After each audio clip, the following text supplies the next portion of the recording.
Hi everyone, welcome to my channel. Today's video I want to be showing you this crochet goddess locks hair I got here. It's straight faux locks with curly ends. It's goddess locks hair.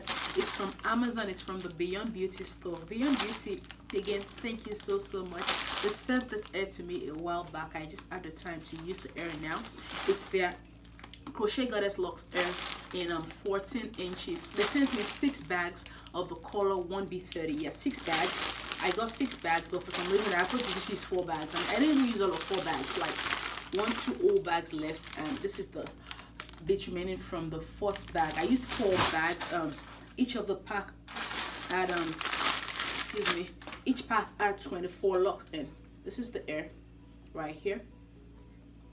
I do have regular crochets and cornrows on my head, and I have individuals on my part too. Like I have 20 individuals in the front. Let me see. Yeah.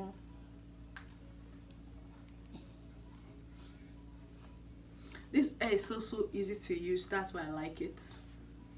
And it actually came with these nice accessories I have in my hair right now. This is the hair. For a little less than 4 bags. Come on now, so lightweight, just perfect. It's so perfect. Again, Beyond Beauty store, thank you so much for sending this hair to me, and we'll be continuing the video with my install of the hair. So do enjoy the video as I get started. Thank you.